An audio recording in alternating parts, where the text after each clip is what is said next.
BJ Mafia was popping. So the Jacksonville Jaguars will be traveling to Arrowhead Stadium to take on the Kansas City Chiefs in this year's AFC Divisional round of the playoffs. And the Jacksonville Jaguars are looking to pull off one of the biggest upsets probably of this year's playoffs, going up, playing one of the young dynasties in the Kansas City Chiefs. And the Jacksonville Jaguars are extremely hot right now. Winners of 6 consecutive games, winners 8 out of their last 10. The Kansas City Chiefs, they finished with a record of 14-3 this season. They have now won 9 out of their last 10 games. And Patrick Mahomes has had another MVP caliber season this year, and he should be the front runner for this year's MVP season. But this matchup is extremely intriguing for a multitude of reasons. You've got 2 head coaches, both who have won a Super Bowl. Doug Peterson with his time in Philadelphia and Andy Reid, obviously with his time in Kansas City. And both of these head coaches are not only 2 of the best head coaches in football, but they've also worked together in the past. And then you've also got 2 of the best quarterbacks in the NFL. You've got the undisputed best quarterback in the NFL with Patrick Mahomes, and then you've got one of the best young and up-and-coming ascending quarterbacks, probably in that top 5 conversation with Trevor Lawrence, and I think he's in the top 5, but you know what? That might just be a little bit of a homer Jaguars fan coming out with me. But I think that this is going to be an extremely great matchup. It's intriguing for a lot of different reasons, and I'm excited to see what the product on the field is going to be Saturday evening in a highly anticipated playoff matchup. But like I do for every single preview video, I'm always going to talk about the opponent first. That'll come with the Kansas City Chiefs. I'll talk about them on both sides of the ball. Then I'll transition into talking about the Jaguars. I'll talk about them on both sides of the ball. And at the very end of the video, I will be talking about my final thoughts and my verdict with this game. So make sure you guys stick around for that. But let's stop talking. Let's actually get into the Kansas City Chiefs. So talking about the Kansas City Chiefs first, they finished with a record of 14-3 this season, the #1 team in the AFC. Patrick Mahomes added to his MVP campaign even without one of the best wide receivers in Tyreek Hill. He really didn't miss a beat. And the Kansas City Chiefs have also made 4 consecutive AFC Conference Championship games. They're now looking to make it 5 consecutive, hopefully trying to get a win over the Jacksonville Jaguars on Saturday evening. And let's talk about the Kansas City and where this team actually ranks statistically speaking this season. They are the #1 team in points per game, #1 in passing yards per game, #3 in third down conversion percentage, and they are #20 in rushing yards per game. Flip it over to the defensive side of the ball. They're a lot more of a liability, but they do have some pieces on defense, and they also have their strengths like every team does. They are #16 in opponent points per game, so middle of the pack. #18 in opponent passing yards per game. That's very deceiving. #12 in opponent third down conversion percentage, and they are #7 in opponent rushing yards per game. The Kansas City Chiefs, they know how to run this team. Andy Reid does a great job with this team. Let's talk about the quarterback at the helm, Patrick Mahomes, the undisputed best quarterback in the NFL who added to his MVP campaign this season. Patrick Mahomes this season, 5,250 yards, first among all NFL quarterbacks, 41 touchdowns to 12 interceptions, which was tied for 26 in terms of his interceptions, but that is a phenomenal ratio that you want to have right there.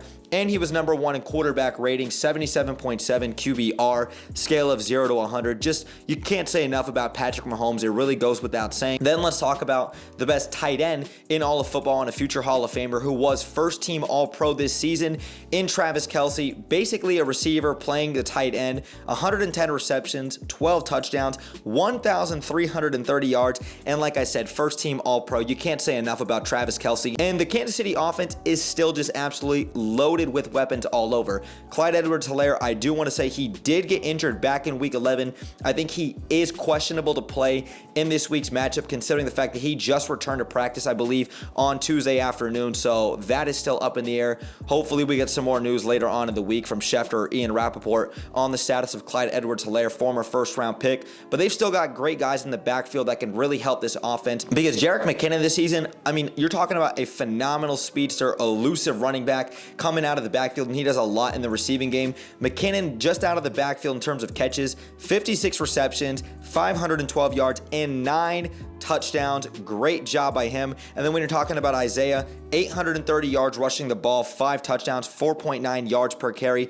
Just an absolute dominant backfield, and especially if they get a guy like Clyde Edwards-Helaire back, he's only going to help bolster that backfield for the Kansas City Chiefs.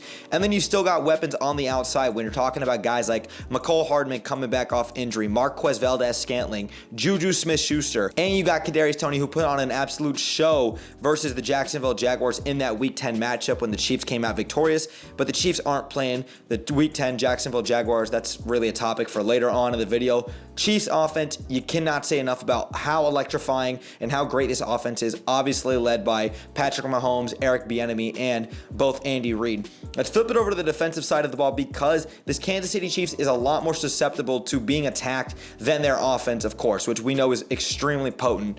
The defense can be a liability, but when it comes to their pass rush, they're absolutely not. Led by Chris Jones, first team All-Pro, obviously one of the better interior linemen in the game, 15.5 sacks this year, and the Kansas City Chiefs were number 2 in sacks this season with a total of 55 sacks this year. After Chris Jones, their number 2 guy in sacks was rookie out of Purdue, George Karlaftis. I can't recall how to pronounce his last name, but you guys know exactly who I'm referring to, with 6.5 sacks this year. They do a great job getting that change of pace up there in the front 7, and they're also led by linebacker Nick Bolton, who was actually number 2 in the NFL this year with 180 tackles behind Foye Oluokun, Jaguars linebacker, who led the NFL with 184 tackles. Great pieces on the defensive side of the ball. They do a great job getting after the pass rush. Not a bad job in terms of run defense, allowing about 4 yards per carry to opposing running backs. But then when you're talking about in the back end, they have the worst secondary in the NFL when you talk about passing touchdowns given up to opposing quarterbacks. 33 passing touchdowns given up to opposing quarterbacks. Not a great job. And the problem is they still have some nice talent in the Chiefs secondary. When you talk about a rookie who I really like in Trent McDuffie, you've got other guys like Justin Reed and a handful of others. They have some solid pieces on this team. I just don't think that they're quite there yet, because they do have a very young defense with a lot of first and second year players still on there. But the Kansas City Chiefs offense, we all know, does make up for this Kansas City Chiefs defense and what they're lackluster at. We've seen this in the past. Nothing new, but I'm not going to completely discredit what the Chiefs defense did, because they did hold the Jaguars to 17 points back in Week 10. Like I said, different team. But enough talking about the Kansas City Chiefs. Let's talk about the Jacksonville Jaguars now. So now, talking about the Jaguars, like I said, this team has now won 6 consecutive games. They did not squeak into the playoffs. They streaked into this year's NFL playoffs, and they've won 8 out of their last 10 games. Trevor Lawrence, since Week 9, has been statistically a top 3 quarterback in the NFL. And while Trevor Lawrence did struggle in that LA Chargers game in the wild card round in Jacksonville in the first half, at one point Trevor Lawrence was 4 of 16 throwing the ball, 30 yards, 0 touchdowns, 4 interceptions. He was absolutely horrendous in that first quarter, not making the reads, not going through his progressions, and really just forcing the ball. Just not a great job by Trevor Lawrence in that first half, but he was composed. He didn't let the situation really rattle him, and it just shows the maturity of a guy at 23 years of age to really put the team on his back, completely have amnesia in the moment, and just say, hey, you know what? We're going to go forward and we're going to turn this thing around. And Trevor Lawrence did that. Roy Robertson Harris said, hey, man, we got your back. And Trevor Lawrence flipped the script in the second half. 23 of 29, 79% completion percentage, 253 yards, 4 touchdowns, 0 interceptions, and a 142.6 passer rating. Just phenomenal job by Trevor Lawrence to, like I said, stay composed, not let the situation get to him, and to really put the team on his back, and to come back from 27 down, the 3rd largest playoff comeback in NFL history and the largest comeback in Jaguars franchise history. You cannot say enough about the job that William Trevor Lawrence, aka Mr. Sunshine, the prince that was promised, whatever you want to call him, the job he did, extraordinary is an understatement for how well Trevor Lawrence played in that game. But then talking outside of Trevor Lawrence, let's talk about just the team overall ranks in which the Jaguars were this season. And you know what? It's a little bit deceiving considering the fact that the Jaguars started the year off 3-7, and now they finished with a record of 9-8, and they've won 6 consecutive games. But the Jaguars, in terms of points per game, were number 9 in the NFL, number 15 in rushing yards per game, number 10 in passing yards per game, and they were number 13 in third down conversion percentage. Then flipping it over to the defensive side of the ball, the Jacksonville Jaguars were number 12 in opponent points per game, number 27 in opponent passing yards per game, number 11 in opponent rushing yards per game, and number 29 in opponent third down conversion percentage. But sticking with the offense, I know I just talked about Trevor Lawrence, but let me talk about him a little bit more. Let me talk about his season as a whole, because you saw the huge sophomore step up instead of a sophomore slump from Trevor Lawrence this season. He finished the year off 4,113 yards passing, 9th among all NFL quarterbacks, 25 touchdowns, 8 interceptions, 54.7 QBR, 15th among all NFL quarterbacks, and he also chipped in 5 rushing touchdowns, so a great job using his legs. We all know he's an absolutely athletic and mobile quarterback that can step up in the pocket, create plays, and just be an elusive quarterback as well too. Maybe not as fancy as Patrick Mahomes, but Trevor Lawrence definitely has the athleticism to succeed. Sticking on the offensive side of the ball, let me talk about running back Travis Etienne, who is a phenomenal running back, a guy that I was extremely high on coming out of Clemson, and I love the pick the moment that we got him. Even though he sustained that Liz Frank injury in his rookie season, really and now his first season in the NFL, you can't say enough about what Travis Etienne did this year. 1,125 yards on the ground, which is 9th among all NFL running backs, 5 touchdowns, 5.1 yards per carry, 8th, and he also chipped in 35 catches for 316 yards coming out of the backfield. He's a great change of pace back. He brings a different dynamic element to the Jaguars offense, and also he had that huge 4th down that saved the Jaguars season on that 4th and 1 versus the LA Chargers last weekend. So big shout out to Doug Peterson for that T formation and Travis Etienne for going ahead and making that play and staying in bounds, being completely aware of the situation. Sticking with the receivers on the offensive side of the ball now, the Jaguars overpaid, quote, for all of these guys this offseason, and you saw the tremendous step up that all of these guys had. Every single one of these guys had a career year, and they all helped Trevor Lawrence have a career year as well. Christian Kirk this season, 84 receptions, 1,108 yards, and 8 touchdowns. Zay Jones himself, 82 catches, 823 yards, 5 touchdowns. And then Evan Ingram, 73 receptions, 766 yards, and 4 touchdowns. The Jaguars offensive line has done a great job this season also protecting Trevor Lawrence. We do not talk about them enough, and I sure as hell do not talk about them enough, and I should be giving them more flowers. The Jaguars were number 5 in total sacks taken, and yes, you've got to give Trevor Lawrence some of that credit because of his ability to evade pressure and to continue to make plays happen. But the Jaguars only allowed 28 sacks this season on Trevor Lawrence, doing a great job there. Last week versus the LA Chargers, on 49 dropbacks, Trevor Lawrence only faced an 18% quarterback pressure rate, which was a phenomenal job by the offensive line. And one guy who really stuck out was our 2nd round pick out of Stanford last season, Walker Little. And Walker Little on 39 pass blocking snaps versus 2 of the best edge rushers in the NFL, and Khalil Mack and Joey Bosa. 0 pressures allowed. Great job by both Jawan Taylor and Walker Little for holding the fort down on the edges. Let's talk about the Jaguars defense a little bit. So talking about the Jaguars defense, like I just said for the Jaguars offensive line, how I don't talk about them enough and how I don't give them enough flowers, let me talk about a guy on the defense who has not really gotten much talk or much praise from me, but I want to give him his flowers now. Roy Robertson Harris, our free agent signing back in 2021. Roy Robertson Harrison this past weekend was the first defender to ever record 4 tackles for a loss, 2 pass breakups, and a sack in a playoff game. Only the 7th player in NFL history to have ever done that. Great locker room guy, hearing his speeches pre-game, post-game, and also on the field during the game. I mean, he's just a true veteran, a guy that you really want to see rallying your guys around, and just a great veteran presence. You can't say enough about Roy Robertson Harrison, and his play's been backing it up. He's been a great defensive edge and a great interior lineman in a lot of these defensive fronts that we've seen with guys like Arden Key, Josh Allen, DeJuan Smoot prior to his injury, Trayvon Walker, and the list goes on. But kind of moving on from Roy Robertson Harris, the Jaguars defense just last weekend, I know the scoreboard said 30 to the LA Chargers, but the Jaguars had 5 turnovers in that game. The Chargers only scored 10 points the entire game, not off the Jaguars turnovers, because Trevor Lawrence and the offense was putting the LA Chargers in a great position to succeed, great field position, and an easy ability for Justin Herbert to go ahead and get the points for Brandon Staley's offense. And when the Chargers didn't create turnovers, they only scored 10 points. Big shout out to the defense for stepping up to the task and doing what they needed to do. The Jaguars are the only team in the NFL with 3 guys in the top 20 in pass deflections this season, with Darius Williams, Rayshon Jenkins, and Tyson Campbell. And the Jacksonville Jaguars are number 8 in team pass rush win percentage. Great job by the Jaguars there. And the Jaguars are also +5 in turnover differential. If you guys don't know what I say it all the time. It's the most telling stat in all of football. The Jaguars were -5 in turnover differential last weekend. They still found a way to come back and win, down 27. Go back to week 10. The Jaguars had created 3 turnovers on the Kansas City Chiefs. They won that battle, +3.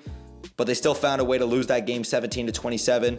Completely different team from now on. I think the Chiefs are a different team. I believe that the Jaguars are a different team. But really, since week 10, you've seen this Jaguars defense really step up to the task. They're creating timely turnovers. They're going out there making big energy plays. They're feeding off the crowd, and they're just putting guys in a position to succeed. And you've got to give a lot of credit to Mike Caldwell. They're playing with a lot of energy, swagger, confidence, and a lot of juice. And also, these guys are going out there and, like I said, just making the timely plays when necessary, playing a lot of opportunistic football, and I just love the way that this Jaguars defense is playing right now. So let me move off from talking about the Jaguars defense. Let me kind of get into my final thoughts and verdict with this game. I do want to say with the Kansas City Chiefs, this team can be vulnerable, and we've seen this team be vulnerable, right? We've seen in just these last couple of weeks, they went down to the wire with the Denver Broncos, and yes, the Broncos did beat the Jaguars earlier in London. Completely different team. That was the game that flipped the switch, but the Denver Broncos are still not a great team, and we saw Jerry Jeudy just eat that Chiefs defense alive. And then we also saw the Chiefs go to overtime with the Houston Texans not that long ago. We also did see last year in the AFC Championship game, the Cincinnati Bengals go into Arrowhead Stadium. The former #1 overall pick, Joe Burrow, Joe Shiesty, Joe Burr, go in there and beat Patrick Mahomes down 21-3, came back at Arrowhead Stadium and beat him. So we've seen the Kansas City Chiefs, even at home, be vulnerable. We've seen them lose on a coin toss flip back in the AFC Championship game versus Tom Brady and the New England Patriots. Like, we've seen them be vulnerable. I'm not disrespecting them. Like, this is still the best team in the NFL. They are still the best miniature dynasty still in the works in the NFL right now, and this is the best head coach and best quarterback tandem in the NFL in Andy Reid and Patrick Mahomes. So I mean no disrespect, but now getting into my verdict, this was extremely hard for me to say because it's almost too good to be true. I just have this extremely calm sense of relief that the Jaguars are just going to win this game. We're 9.5-point underdogs going into Kansas City. We did lose 17-27 back in week 10, but something about this game just says Jacksonville's going to win this game. I don't know what it is. Some just calm relief just going through me, and just something about my peace of mind just says the Jaguars are going to win this game. I don't know how they're going to win this game, but it just feels like they will. And I see this Jaguars team continuing this quote Cinderella story and moving on to the AFC Championship game. I have the Jaguars winning this game 31-28. And let me make a few bold predictions because I'm going to call the Jaguars touchdowns right now. And if for some reason this is right, y'all, I might just be a prophet, but I have the Jaguars beating the Kansas City Chiefs 31-28. Trevor Lawrence will get a rushing touchdown. Travis Etienne will get a touchdown. Also count in Evan Ingram and both Christian Kirk for a touchdown as well this weekend. This game's going to go down to the wire. It's going to be a back and forth matchup. Even when the Jaguars look like they might be out of it, the Jaguars won't quite be. Same thing with the Kansas City Chiefs. They could be down 15 early. They could be down 20 early, whatever the case may be. The Chiefs are never out of it. Both of these teams are never out of it. And if you go back to week 10, and I want to briefly mention that again, the Chiefs were up 20-0. They were up 20-7 going into halftime.